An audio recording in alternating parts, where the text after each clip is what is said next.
Hi. Today we're going to talk about something that pisses me off. If you've ever said to one of your direct reports, why can't you be more like Sarah?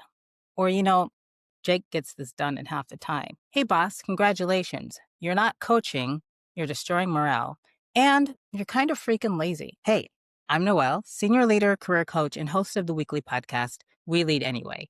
And today we need to talk about one of the most toxic things leaders do. And they think they're being helpful when they do it, but it's comparing your direct reports to each other. I know, I know. You think you're motivating them.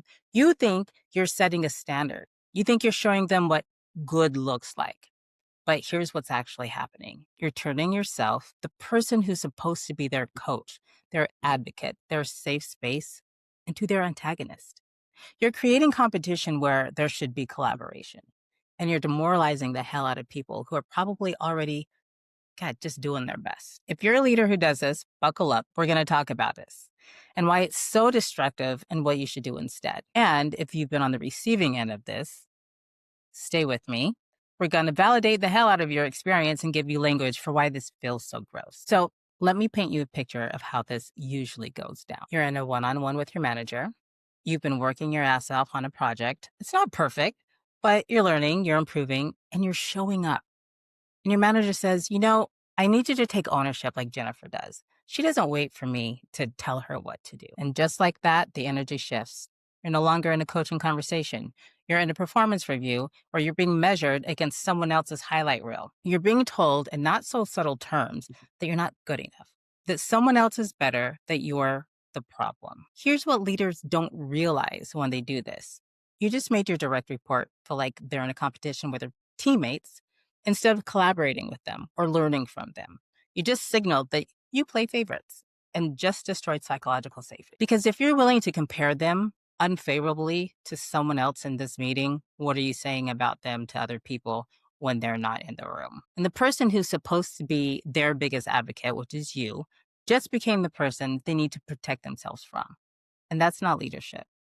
That's absolute sabotage. It's also probably not responsible to compare one person to another person who may not have the education or the tenure or the business acumen or the professional maturity. So let me break down why comparing your direct reports is so damaging and why it's a sign of lazy, incompetent leadership. First of all, psychological safety is the foundation of high-performing teams. It's the belief that you can take risks, make mistakes, ask questions, and be yourself without fear of humiliation or punishment or retaliation. When you compare someone to their peers, you obliterate that safety because now they're thinking, well, if Jake is faster than me, am I going to get fired? My manager clearly likes Alex more than me. Do I even have a future here? Even I've asked myself those questions. And you just turn their teammate into a threat. And you turn yourself into someone they can't trust. Great job. Really stellar leadership here. Also, it's demoralizing for everyone involved. Because here's what you didn't see coming. This isn't just bad for the person being compared unfavorably. It's bad for the person being held up as the example too. Let's say you're the golden child on the team. You're the one the manager keeps referencing. Be more like Jennifer. Jennifer gets it. Guess what? Now Jennifer has a target on her back. Your teammates resent you. Not because you did anything wrong, but because your manager weaponized your success against them. You didn't ask to be the standard. You're just trying to do your job. But now you're the villain in someone else's story. And the pressure, insane. Because you're the example, you can't slip up. You can't have a bad day or a bad quarter. You can't be human. So again, congratulations, leader. You just made everyone on your team miserable. And the third point is irresponsible leadership. Here's the thing. If you are comparing your direct reports, it's because you don't want the actual work of coaching. Real coaching looks like this. Here's the gap I'm seeing between where you are now and where you need to be. Let's talk about what's in the way and how I can support you. That takes effort, specificity, and it takes understanding your people as individuals with different strengths, different challenges, and different contexts. If you're in a leadership position, you should be able to coach and develop somebody else. But comparing, that's easy. Why aren't you like this other person requires zero thought, zero empathy, zero leadership. And the pisser of it all is it doesn't even work. Have you ever been compared to someone else and thought, wow, thank you, I'm very motivated now?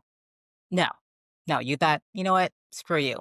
Comparison doesn't inspire, it just humiliates people. Now, if you're the person who has been compared, if you've been on the receiving end of this, I want you to know something. It's not you, it is them. You're not failing because you're not like Sarah or Jake or whoever your manager keeps bringing up, Jennifer.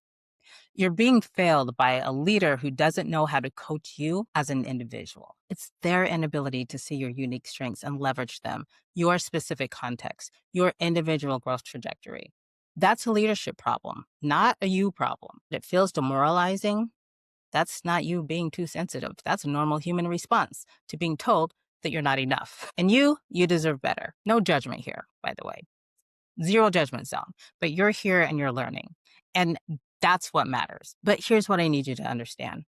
Your intent doesn't erase the impact. What is the quote about good intentions leading to hell? You might have thought you were motivating someone, but what they heard was, you're not good enough. Someone else is better. I wish you were different. And that's why you're not going to get this promotion.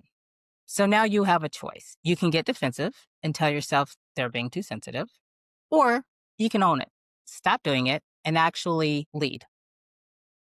And I'm hoping you choose to actually lead. Here's one thing that I've been through and I really want you to hear. Whether you're the leader or the person being led, you can build a dream team, leveraging different strengths. Leadership is not about creating clones. It's not about having a team full of people who all operate the same way. Leadership is about seeing people, really seeing them. It's a gift that comes with leadership, one of those soft skills that not everybody has, and helping those people become the best versions of themselves, not the best version of someone else, themselves. And every person on your team has strengths, every single one of them. Different communication styles, different ways they process information, even that cynical one, the one that's like, yeah, that's not going to work, because use that person to assess risk. It's not a problem to solve. That's a resource to leverage. And if you're someone who's been made to feel like you're not enough because you're not like somebody else, you are enough. You just need a leader who knows how to see it. And if your current leader can't do that, that's information. It's not a life sentence, but it's data. And you don't have to shrink yourself or contort yourself into someone else's shape to be valuable. You just need to find a place where your shape is recognized and appreciated. Now, if you're a leader watching this, just please remember, when you compare your direct reports to each other, you're not setting a standard. You're abdicating responsibility. You're outsourcing the hard work of individualized coaching to lazy shorthand. And you're kind of treating human beings like interchangeable parts. That destroys the thing that you need most as a leader, which is trust. Great leaders don't say, why can't you be more like them? Great leaders say, here's where I see you growing. Here's where I think you're getting stuck. Let's figure out how to unlock that together. You could mold them. That's coaching. That's leadership. And that's how you build a team that trusts you, respects you, and performs at their highest. So stop comparing and start coaching. And your team will thank you. Their performance will prove it.